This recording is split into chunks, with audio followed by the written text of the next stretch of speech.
records of the client that are necessary for the client to comply with their federal tax obligations.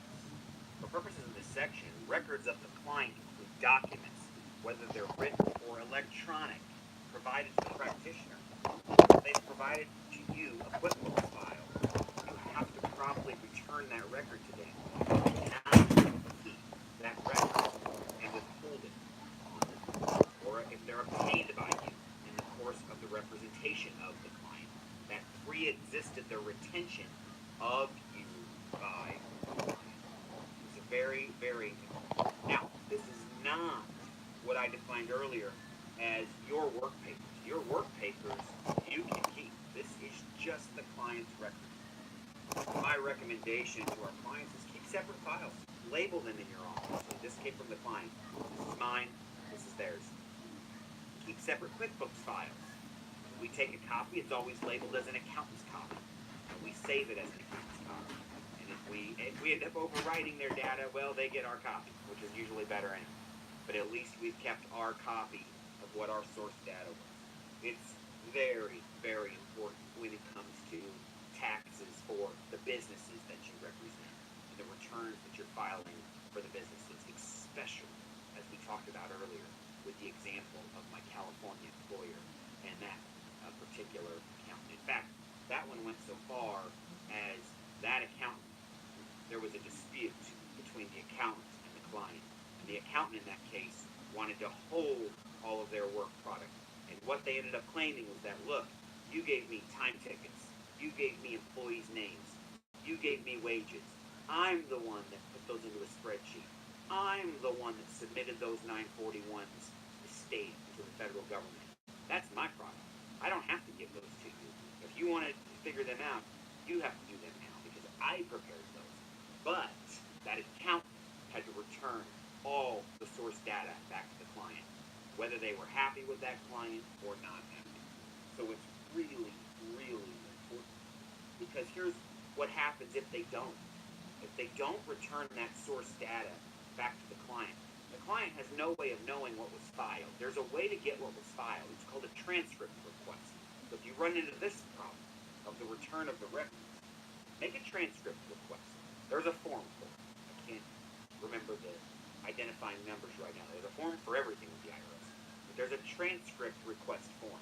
It's very good. You mark the form as to what tax year you want, what tax form you want, and you'll be able to get all of those 941s that were filed on behalf of your client. That's why they have this section. You are required as a return preparer to give them back their records. If they want to see the final filed document and you didn't give them a copy of that document, whether it's because they didn't sign it, they didn't prepare it, they didn't pay, whatever it was, they can get a copy by filing that transcript request. So keep that in mind if you ever run across that problem. Let's take a look at section 10.29, and I'm on slide 36, and it's conflicting interests. Let's take a look at this first section. A, except as provided by paragraph B of this section, a practitioner shall not represent a client before the Internal Revenue Service if the representation involves a conflict of interest. Okay, what's a conflict of interest? I studied this in law school. We live by this rule. We try to live by this rule as attorneys. And here's what it is. The representation of a client that will be directly adverse to another client. So please know that if you're representing a partnership and you're preparing returns for a partnership, if their interests are aligned, you can represent both of those parties before the IRS. In other words, you can do both of their tax returns.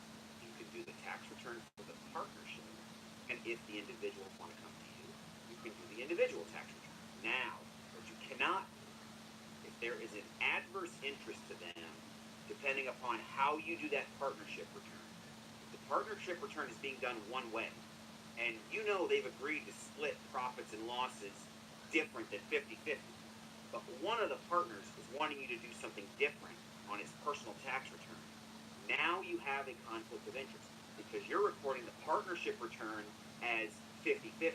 And now one of the individuals is telling you, I don't want you to report my profits as 50-50. I only want to report 40 of them. He should be reporting 60. He is a 60% partner, not 50-50. Now you potentially have created a conflict of interest because of your representation of what? The partnership. So when it's one client and it's directly adverse to the other, you have a problem. There is a significant, or if there is a significant risk that the representation of one or more clients will be materially limited by that practitioner's responsibilities to another client. Same scenario. If you are being limited by your representation of the entity, you've prepared the 1065, and it's limited now to what you can do to the individual. Or look, a former client, or a third person, or by the personal interest of you. If you have to do something you're doing a tax return for someone, and it's impacting your brother in a negative way, do you have a conflict of interest? What's your relationship with your family, with your brother? You have to think about those things. That's what we mean when we talk about your ethical obligations. As attorneys, we have some ethical exemptions that we are allowed to have, and you'll see those here in the next couple of slides as far as waiver of that interest. Take a look at section B. So notwithstanding, I'm on slide 37 now, notwithstanding the existence of a conflict of interest under paragraph A that we just read, you may represent them if what? If you reasonably believe that you will be able to provide competent and diligent representation to each affected client if the representation is not prohibited by law, if each client waives the conflict of interest and gives informed consent confirmed in writing by each affected client at the time the existence of the conflict of interest is known by you. The confirmation may be made within a reasonable period of time after the informed consent, but in no event later than 30 days. And copies of the consents must be retained by you for at least 3 years, 36 months, from the date of the conclusion of the representation of the affected client. And the written consents must be provided to any officer or employee of the IRS on request. So not only do you have to keep these for 3 years, 3 years after the representation stops, which is not necessarily when you file the return. What if the IRS had a question on that return? What if you filed the return on March 15th, and then in July you get a letter from the IRS, and the issue isn't settled until January of the following year? Now 3 years starts. From January of the following year, you have a 3-year statute of limitations to retain the written consent and give it to the IRS upon consent. So you should do that when you're representing, especially when you're representing an entity. If an individual then comes to you to do their personal return, let's say you're representing a business and it has 4 owners. I deal with small companies all over the U.S. I've got a company right now that I'm working with in Seattle, Washington. They have 4 owners. I'm very limited what I can do. When I go out there and I represent the business, I'm representing the company. I don't care if it's a partnership, company, a trust. I represent the entity.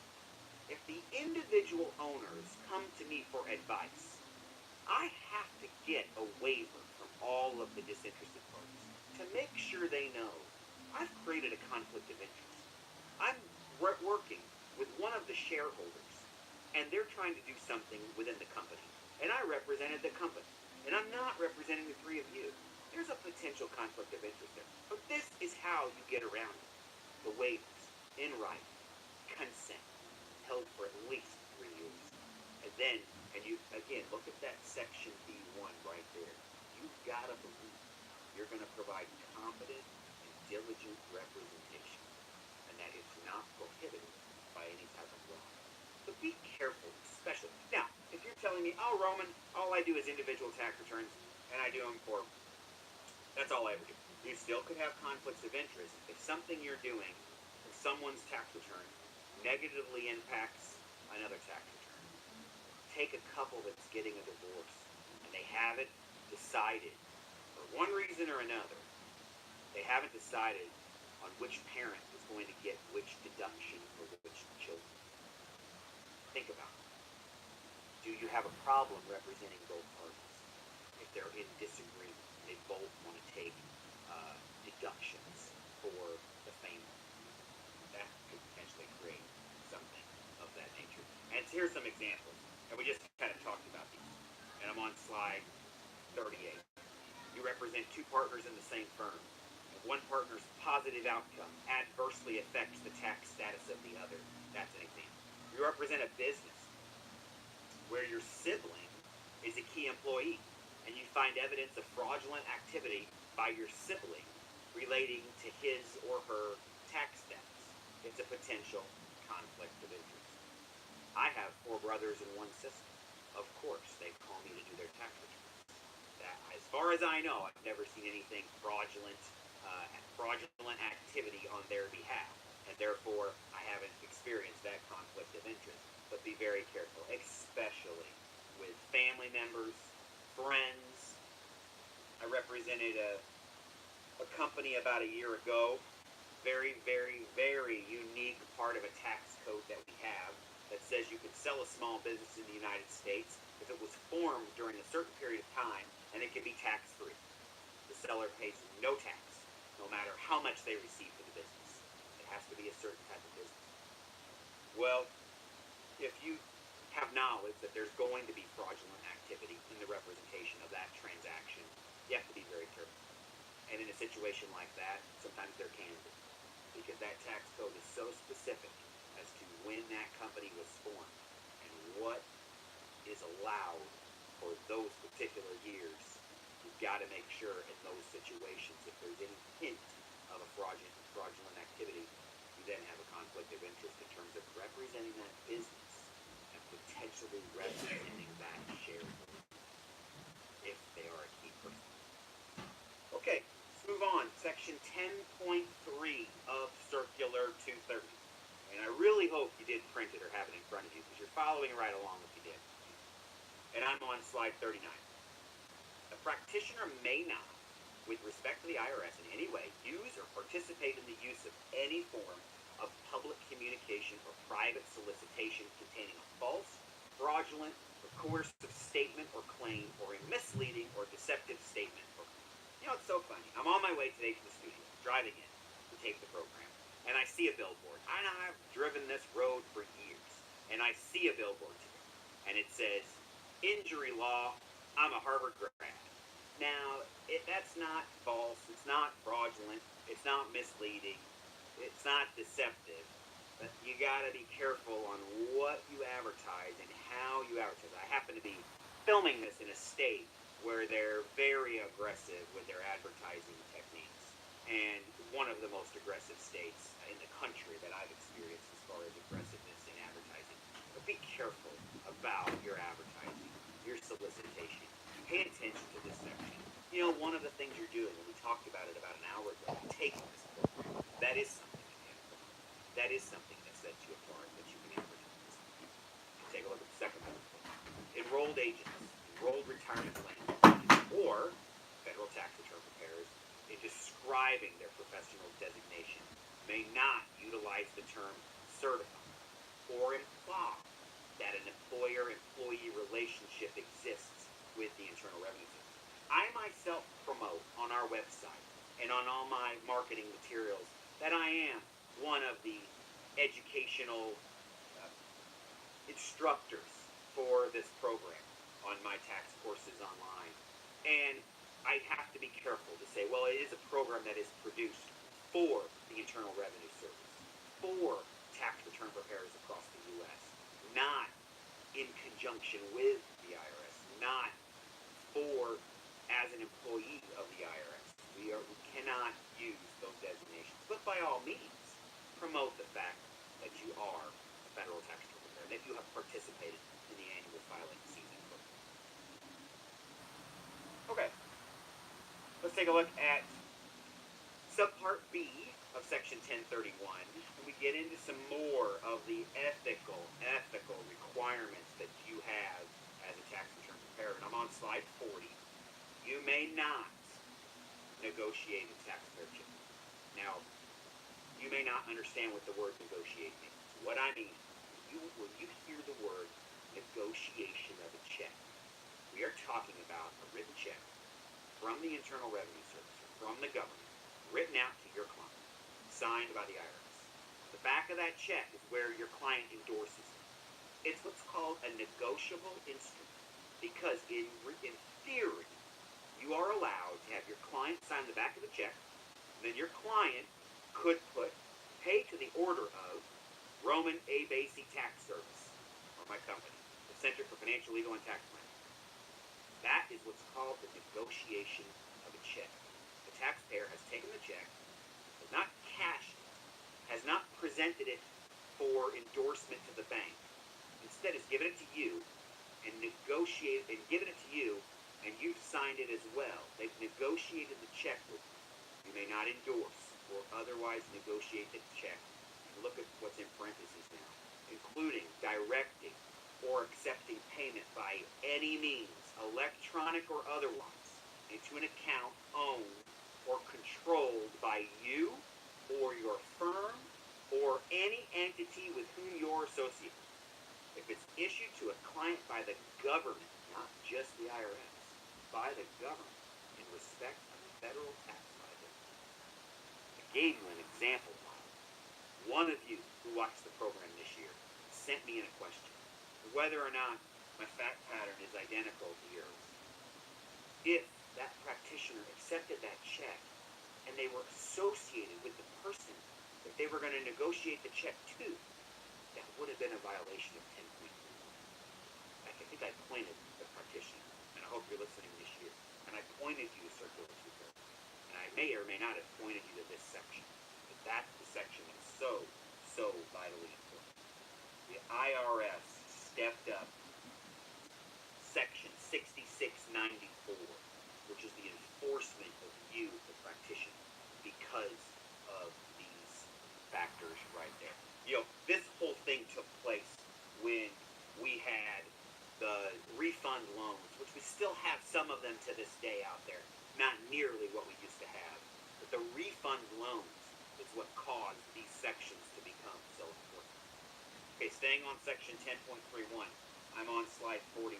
How about it when a national chain offers a tax refund? In reality, in fine print, these tend to be loans by banks to taxpayers. So even though they think they're getting an anticipated refund, they're really getting a loan from a lending institution. That's what the fine print will most likely say. And therefore, taxpayers must conform at that point to bank requirements. There's probably a credit check made. Or if they have, there's insurance policies in place. If the tax return preparation company has said, okay, if you have done a return and the client is owed X amount of dollars, we will lend Y amount of dollars based on that return. And that's their guarantee they're going to get paid. And again, we put it again on this slide. Return preparer does not negotiate these checks, even when it's termed to be an automatic tax refund. Okay, slide 42. Subpart B of section 10.34, standards with respect to tax returns and documents, affidavits, and papers. You cannot sign the tax return prepared from an unreasonable position. I gave you the client example a few minutes ago of the voting situation, and the CPA would not have been allowed to sign that return had they believed the position to be unreasonable. Had a client about 2 years ago, owned a farm, deducted a whole host of things for his farm, was running educational activities out there, had one employee, had a truck for the employee to run the farm, to run the hay bales, and all that type of stuff. We signed the return. It was a reasonable position. The IRS audited that tax return, disallowed some of the deductions, and things like the truck were allowed. Some of the educational activities were disallowed. The IRS never deemed it to be an unreasonable position. So make sure, again, I read you the definition of due diligence and the reasonability standards. That's what you're held to. You cannot prepare frivolous documents and affidavits with intentional disregard of tax rules and facts. I deal with brokers across the country what we call business brokers. I'm sure some of you have been experienced with them. They help buy and sell businesses all over the U.S. You've got to be very careful. They try to create structures to help these deals go through. They want commissions on their transactions. And you've got to watch out for the disregard of the tax rules and facts on those transactions and what they try to promote to their clientele. It becomes very dangerous for a tax return preparer. And you can run afoul of these ethical rules so quickly. Okay. Section 10.34, standards with respect to tax returns and documents, affidavits, and papers. For example, taking a credit which does not exist. Don't take an expense which does not exist. Get the representation from your taxpayer. What about depreciating non-existent equipment? Most of you will probably get from your clients, oh, John, I bought a forklift this year. Well, it's reasonable to ask for the bill of sale, for the bill of lading for the forklift, or a title. Forklifts have titles. Ask for a title. Oh, Roman, I bought a new office desk this year. I bought a couch for my office. Hey, it's a big expense. Show me the receipt for that one. Let's see what it was on there for, and let's depreciate it. And let's put it on the books. Don't allow your clients to say, boy, I need another $1,000 in depreciation, or I'm just going to have to pay additional tax that I don't want to pay. And your client says, well, you know what? Let's just add some chairs on there, and I can tell you I bought some chairs. Don't do that. Don't depreciate non-existent equipment. You will fail your standard. Hedging your income. Returns not based on records. All standards that you have to follow with respect to these tax returns. You need good records. You need good record books. Okay. 10.35. Competence. Note that this section is used to cover what we call covered opinion. The practitioner must possess the necessary competence to engage in practice before the Internal Revenue. Competent practice requires the appropriate level of knowledge, skill, thoroughness, and preparation necessary for the matter for which the practitioner is engaged. You have the proper knowledge, skill, thoroughness, preparation. The practitioner may become competent for the matter for which you've been engaged through methods such as consulting with experts in the relevant area or studying the relevant law.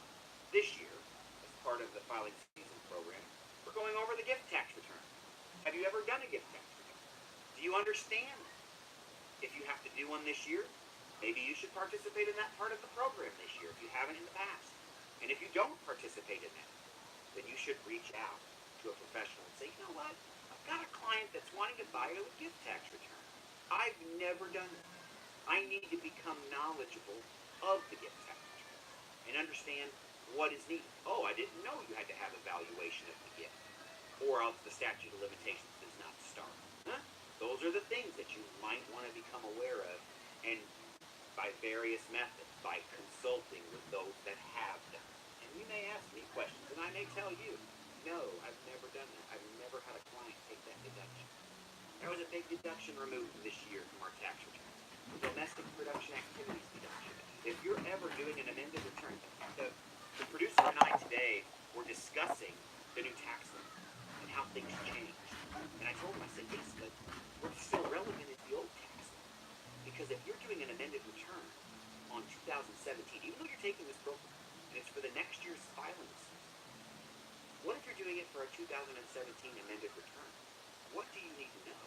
You still need to know. You still need to be competent on 2017 tax law. Well, the domestic production activities deduction has now been eliminated. It wasn't used as much as the IRS wanted it to be used, and they saw it as a deduction that could be taken out. Do you need to know what that is? It's on page 1 of the 1040, and yet it relates to a business. Competence, knowledge, thoroughness. Reach out. Educate yourself. Find out what that is. That happens to be one that I know, so you could. Okay, moving on. 10.36. Let's talk about procedures to ensure compliance. Any individual is subject to the provisions of this part who has principal authority and responsibility for overseeing a firm's practice, including the provision of advice concerning federal tax matters and preparation of tax returns, claims for refunds, other documents for submission, must take reasonable steps to ensure that the firm has adequate procedures in effect for all members, associates, and employees. So, if you are an employee of a company, I'll use one of my accountants as an example. I have a wonderful girl, works in the front of our office, does a lot of our accounting work for us. But she is not a principal authority and responsibility. Yes, she assists us with the preparation of the tax return, and she may even sign one or something of that nature. But she is not the principal authority and responsibility for overseeing us. So she does not have the responsibility to ensure that we have the procedures in effect for her. I do. My chief CPA does. Maybe one of my attorneys does. They are the people that have that responsibility to ensure that we are complying as a firm with Section 2 or Circular 230. So if you are a practitioner within a company, take a look at this section. You may not be one that is responsible for it, but you may want to bring this to your boss or your superior's attention and say, do we have adequate procedures in place to know that we're complying with these parts? So just keep that in mind. Okay. Section 10.37, I'm on slide 46, requirements for written advice. And we've kind of hit on these a little bit. If you rely on the advice of others, if you want to rely on the advice of others, you must still reasonably consider all facts and circumstances. You must use reasonable efforts to identify those facts. You must make sure, again, you're dealing with a competent party. We talked about our standard of review and things of that nature. It's the reasonable practitioner standard. What would a reasonable practitioner matter? It's any matter. It's a federal tax matter, and it's required to be in writing under that section. Okay, let's take a look now. Moving on to section 10.50, under sanctions. The Secretary of the Treasury has the authority to, look at this, to censure, suspend, or disbar a party. I mentioned that right at the beginning. That's why Circular 230 is so important to us. I don't think a lot of practitioners understand that this is your governing document right here.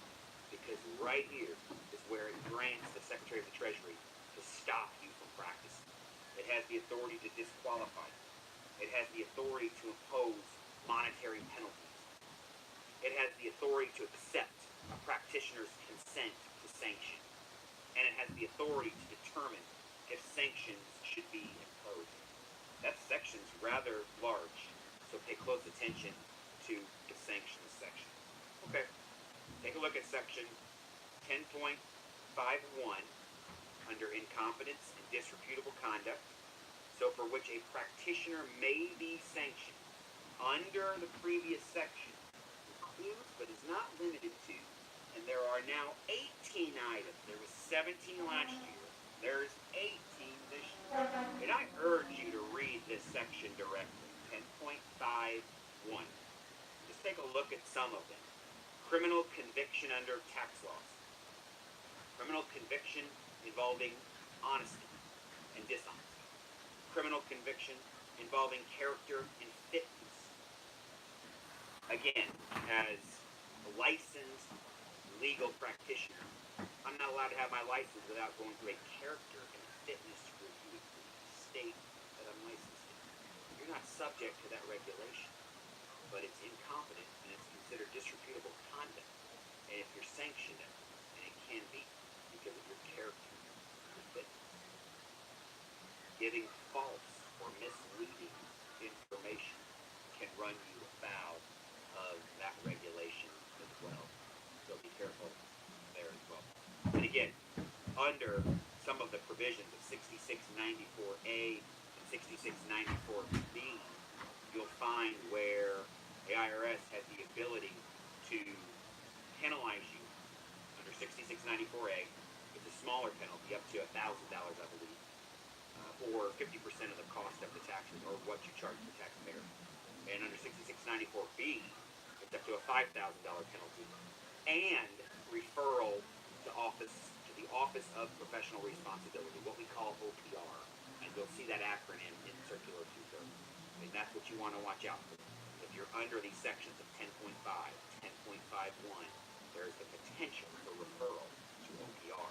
And then you're dealing with a disciplinary proceeding and a hearing, whether or not you're going to keep your license. Let's take a look now at subpart D, and I'm on slide 49. There are real consequences. Section 10.6, the institution of proceedings whenever it is determined that a practitioner or employer, firm, or other entity violated any provision of the laws governing the practice before the IRS or the regulations of this part. The practitioner may be reprimanded in accordance with 10.62, subject to a proceeding for sanctions described in 10.5. Okay. Moving on to slide number 50. We're still on subpart D, rules applicable to the disciplinary proceedings. And just take a look at the section titles. Again, this is more for your knowledge. So in the event that you have a disciplinary proceeding issue arise, know where these sections are in the Circular 230. The 10.61 governs conferences. So just look at this definition for a minute. The commissioner can confer with a practitioner, employer, or firm, or other entity concerning allegations of misconduct, irrespective of whether a proceeding has been instituted. If the conference results in a stipulation in connection with an ongoing proceeding in which the practitioner, employer, firm, or other entity is the respondent, the stip may be entered in the record by either party to the proceeding. There is a voluntary sanction section. So what that says is, look, even if a formal lawsuit has not been filed against you, for lack of better terms, the commissioner can call a conference because of something that occurred and some conduct that occurred that was not. 10.62 governs the contents of the complaint. You are allowed to file what we call an answer to that complaint, and you have no less than 30 days to file your answer. Do not sit on a complaint. If you are a practitioner and you get a complaint in the mail from the IRS, you have 30 days in general. In practice, attorneys can sometimes turn over what we call a default order, where no answer was filed. And we can sometimes turn over a default order if an attorney is hired shortly after a 30-day window has occurred. But by all means, you should make every possible attempt to stick within a 30-day window. Take a look at 10.64. That governs the answer. That governs the default, which is the failure to file an answer. And if you fail that, that constitutes that you've admitted all of the allegations in the complaint, and you're not allowed to hear it at that point in time. There could be supplemental charges added. They can be filed and added by the judges, not just by the commissioner, by the judges that hear the case. And then 10.72 is all of the rules on hearing, on examinations, on publicity, on protective measures that may be taken within the court. It just covers so much of it. Okay, just briefly touching on subpart E. We talk about records. The IRS maintains your records. If you have a question about your annual filing season program record, take a look at section 10.9. It covers you, enrolled agents, and individuals. So they're making available to the public that record. So that record of education, that record of your disciplinary history, it's right there. Don't worry about 10.91, that's just a legal provision, and 10.92 is just the special orders provision of the code. So, as we conclude the 230, as I kind of stated in the beginning, the 230 is governing the entire practice as the registered tax return, or the federal tax return preparer, as an enrolled agent, as an enrolled retirement agent. And then you saw where, even if you're not one of those above, it governs you as an individual when you represent